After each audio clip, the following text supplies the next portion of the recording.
আমরা মডেল ও auxiliary verb সম্পর্কে এ to Z জানব। যদি ভবিষ্যৎ উল্লেখ থাকে তাহলে উইল বসবে।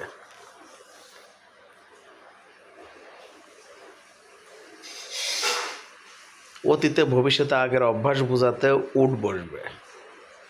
এক্সাম্পল সহ দেখে নেন। সক্ষমতা পারা, অ্যাবিলিটি, এই ধরনের বাক্য থাকলে can, could, will, be able to বসবে। এক্সাম্পল দেওয়া আছে। পোলাইট রিকোয়েস্ট, ভদ্রভাবে অনুরোধের ক্ষেত্রে কুড বসবে। পারমিশন, অনুমতি নেওয়া বা দেওয়া, এই ক্ষেত্রে মে ব্যবহার করা হয়। এক্সাম্পলটা দেখে নেন। পসিবিলিটি 70%, মানে সম্ভাবনা বেশি, সেক্ষেত্রেও মে ব্যবহার করা হয়।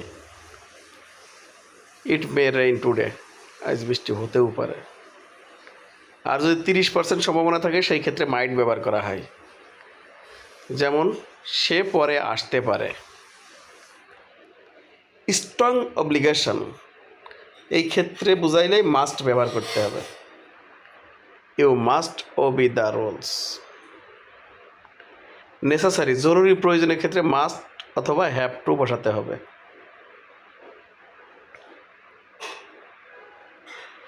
ভেরি আর্জেন্ট নেসেসারি, খুব জরুরি যদি মনে হয় তাহলে হ্যাভ গট টু বসাতে হবে।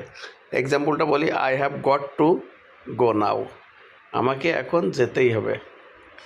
অব্লিগেশন, বাধ্যবাধকতা, am to, have to, had to, will have to ব্যবহার করতে হবে। উদাহরণ দিই এখানে, I had to work hard, আমাকে কঠোর পরিশ্রম করতে হইয়াছিল। অ্যাডভাইস, সাজেশন, উপদেশমূলক থাকলে অবশ্যই শুড ব্যবহার করতে হবে। ইউ শুড স্টাডি রেগুলারলি, তোমার নিয়মিত পড়াশোনা করা উচিত। পাস্ট হ্যাবিট, মানে আগের অভ্যাস, ইউজ টু অথবা উড বসাতে হবে। I use to play football, আমি আগে ফুটবল খেলতাম।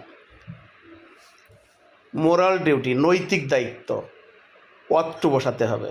Example, we ought to respect parents, আমাদের বাবা মাকে সম্মান করা উচিত। নিড, নো নিড, প্রয়োজন, সেই ক্ষেত্রে বসাইতে হবে অবশ্যই নিড অথবা not. You need not worry, তোমার চিন্তা করার প্রয়োজন নেই। সাহস, সাহস নেই, সেই ক্ষেত্রে ডিয়ার নট বসাতে হবে। হি ডিয়ার নট স্পিক, সে কথা বলার সাহস পায় না। Thank you.